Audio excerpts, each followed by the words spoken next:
বুবাগ্রাখর আগলনি নজরুল কলা ক্ষেত্র সংলগ্ন ললিত কলা একাডেমি গ্যালারিও লাইথাংজাক স্রাংশাল তৈতিনি সাংগ্রংশাল সালनै রমুই রিকমুং পান্ডা সংতজাখা বুবাগ্রাখর আগুলিও খরক নৈচিবা রক পার্টিসিपेट खलाइका अ रिकमुं पान्दाओ तै आबै बाक्सा ऑपरेशन सिन्दुर नरगै थीम तनिवै रिकमुं रिकलाइखा तै बरकनि रिकमुंगो हाकतनि थानसानि ककपिरमुं तै हास्ते हाबांनि बखाक तै खलाइजाकमानि सामुं हुमुंरकनो बलाइखा अ रिकमुं पान्दा खलाइमुंनि बिसिं तै रिकमुं पान्दा लुआ जिनाय रकनि बखाक तै सावै मानखा फाइनाय बोसकांनि सालो रिकमुं रकनो तियै एक्जिबिशन खालायनानै वानसुकजागै दंगो हास्ते हाकतनि हालक गोराक ओंगै दंमानि जराबो आर्टिस्ट रकनि फाइसिंतै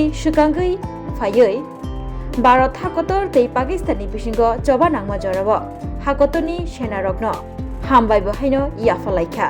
আমাদের যে ললিত কলা একাডেমি সারা ভারতবর্ষে আমাদের বীর সৈনিকের উপর প্রোগ্রাম করে যাচ্ছে।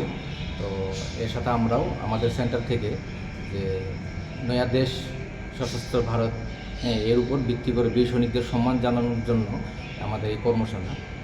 এখানে মোট 25 জন শিল্পী আছে যারা অংশগ্রহণ করেছেন। তো আমাদের সবারই একটাই মোটিভ যে আমাদের বীর সৈনিকদের আমরা সম্মান জানাবো, কারণ আমার বীর সৈনিকরা আমাদের দেশ বর্ডার সুরক্ষা করছে। তো আমাদেরও তাদের প্রতি কিছু কর্তব্য থাকে। তো আমরা এইভাবে ওদেরকে উৎসর্গে এই আমাদের কর্মশালা। কদিনের কর্মশালা এবং কর্মশালার পরে কি এক্সিবিশন হবে বা এমন কী প্ল্যান রয়েছে? হ্যাঁ, এটা আমাদের 2 দিনের কর্মশালা, 21 তারিখ আর 22 তারিখ, যা আজকে আমাদের কর্মশালার শেষ দিন।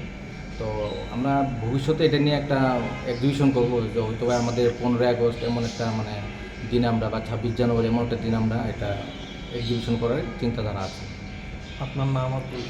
আমার নাম সঞ্জয় সিনহা, আমি সুপারভাইজার ললিত কলা একাডেমি আগরতলা সেন্টার।